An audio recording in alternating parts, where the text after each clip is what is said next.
सध्या आपल्या भारत देशातच नव्हे तर पूर्ण जगामध्ये विमान अपघाताची मालिका सुरूच आहे.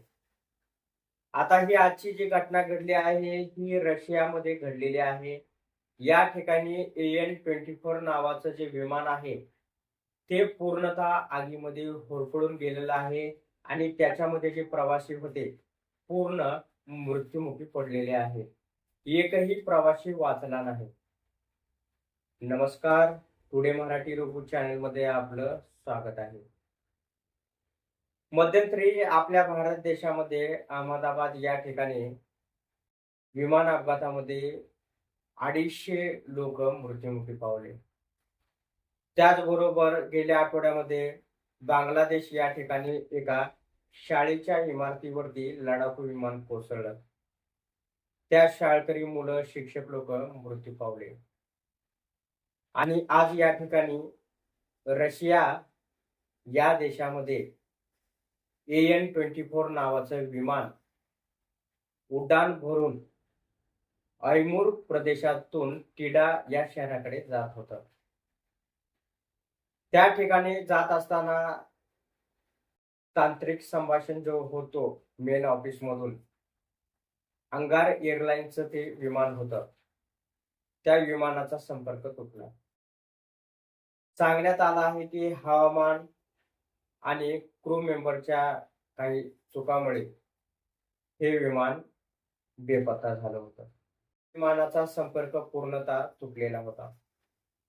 रशियाचे सैनिक या विमानाचा शोधाशोध घेत असतात त्यांना एका घनदाट जंगलामध्ये AN-24 नावाच्या विमानाचा सापळा दिसला.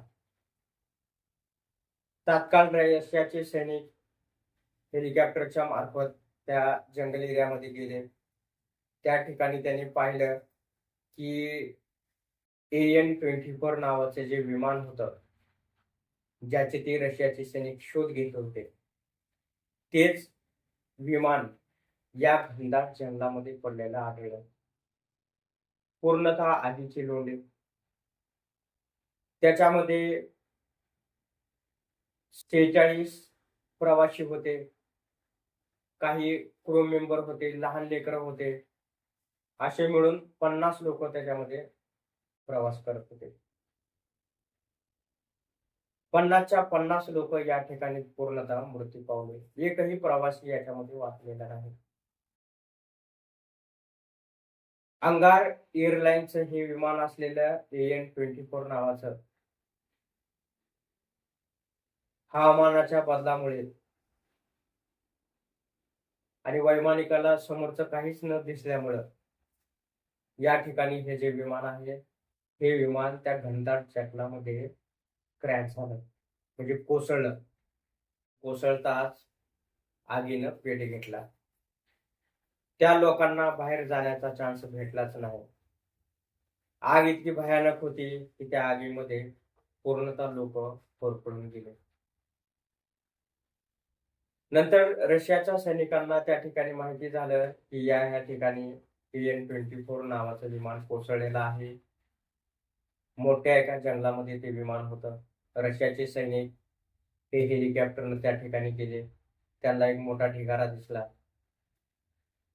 आणि बचाव कार्याला पुन्हा सुरुवात झाली. तर तुम्हाला अशा घटनाबद्दल काय वाटतं आम्हाला कमेंट बॉक्समध्ये सांगा. भेटूया नवीन व्हिडिओ सोबत. तोपर्यंत धन्यवाद.